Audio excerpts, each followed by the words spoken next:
Venir un peu, à ton avis, qu'est-ce que la 5G peut offrir comme autre service que l'automatisation? C'est une question compliquée. Moi, je l'ai entendu dans mes activités précédentes avec un chef que Isabelle doit bien connaître maintenant, où à chaque fois, il me disait ouais, tu veux mettre de la 5G dans nos voitures, mais ça coûte cher, pourquoi faire? Voilà. Pourquoi faire? C'est quoi la killer application pour parler? Voilà. Est-ce qu'on a une idée de ce que ça peut apporter, des services que ça peut rendre qu'on ne sait pas faire aujourd'hui? La réponse, je vais tourner peut-être la question. Personne ne dirait que demain, il n'y aura pas la 5G. Donc la 5G sera là demain. Donc dire qu'on ne pourrait pas utiliser la 5G, je pense que ça serait quand même ne pas considérer en tout cas. C'est du techno-push, ça. Voilà. Mais par contre, en termes d'usage, on a parlé de remote driving, je pense que ça a été évoqué par Thomas. Pour le remote driving, effectivement, on sort du paradigme de la data et on va chercher d'autres qualités de service sur la latence, sur la fiabilité des communications. Ce sont de nouvelles demandes qu'on n'avait peut-être pas auparavant et qui viennent et qui sont peut-être spécifiques au monde de l'automobile. Au-delà de ça, on a des enjeux d'aujourd'hui. On a parlé de nouvelles architectures pour nos véhicules. Donc ça veut dire être en capacité de mettre à jour à distance les véhicules sur une flotte de millions de véhicules, c'est beaucoup. Et donc avoir l'infrastructure qui est en capacité de nous permettre ça, c'est quand même un élément assez important pour aujourd'hui, pour les besoins imminents.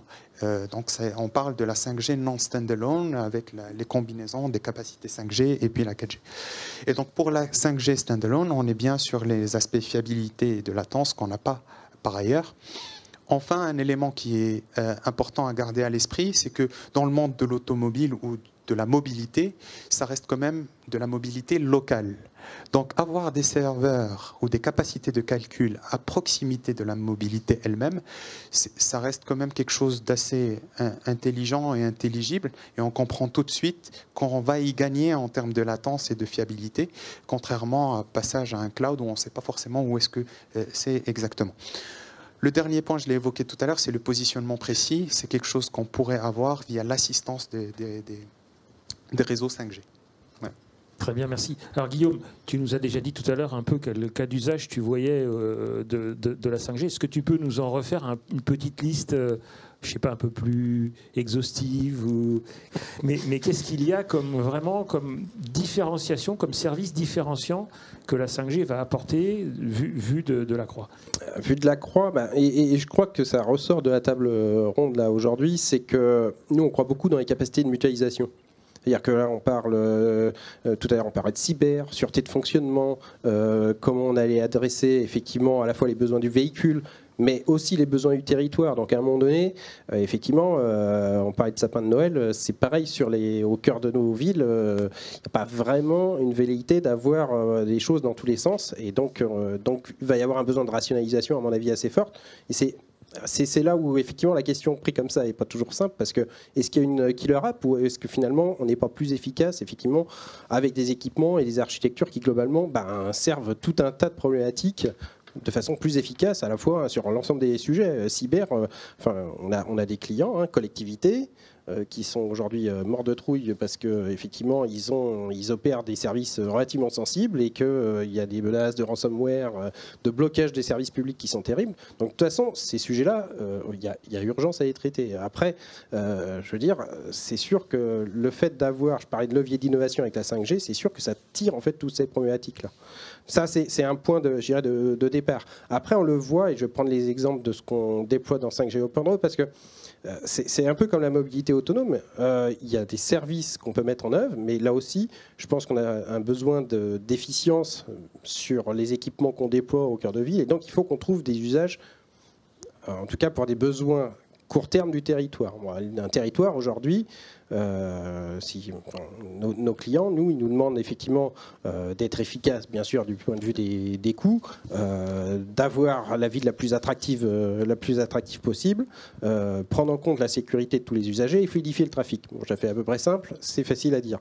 Alors, qu'est-ce qu'on a typiquement déployé et qu'on est en cours de déploiement dans le cadre de 5G Open Road grâce à, je dirais, à l'intelligence collective qu'on peut avoir au niveau des partenaires, c'est typiquement tout ce qui est concept d'intersection intelligente. c'est de dire, typiquement, je reviens sur mon exemple de prise en compte de priorité de transport en commun, par exemple, où là, il y a des besoins réels de la ville. Aujourd'hui, il y avait des marchés existants avec une structuration, je dirais, d'écosystèmes qui existent et qui permettent de mettre en œuvre ces applications-là.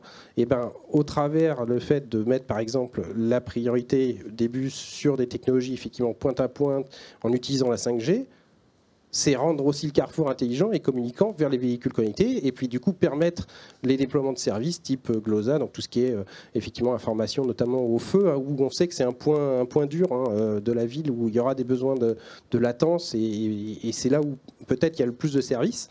Donc typiquement, les cas d'usage, c'est ça, c'est priorité du transport en commun, parce que c'est d'abord un service qu'on peut mettre en place, je dirais, de façon opérationnelle, avec un retour sur investissement pour la ville qui est clair, et en même temps permettre cette mutualisation, parce que derrière, on peut activer des traversées de véhicules autonomes, de services autonomes, tel qu'on le fait dans 5G Open Road.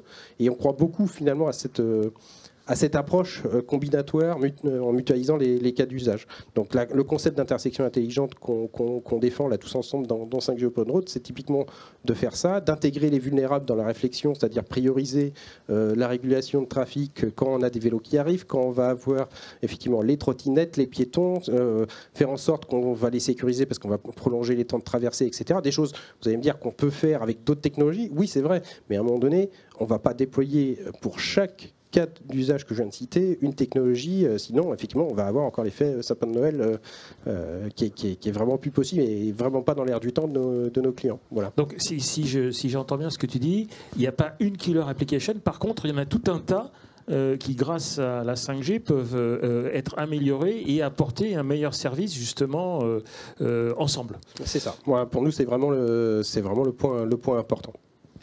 Qu'en pense Transamo ? Tu nous as dit tout à l'heure, Jean-Laurent, quels étaient les bénéfices propres aux autobus ou aux objets eux-mêmes, mais par rapport aux clients.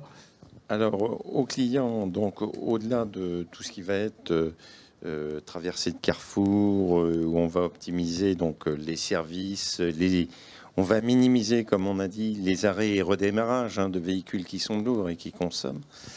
On va aller vers du traitement d'image.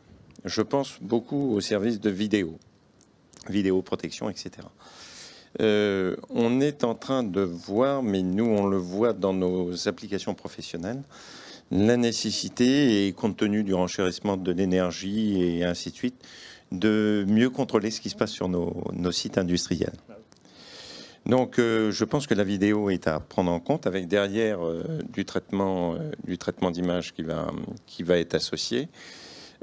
Pour nous, il y a, par rapport à nos bus qui doivent se charger toute la nuit, on peut se trouver sous des obligations d'assurer une présence humaine pour les surveiller, etc.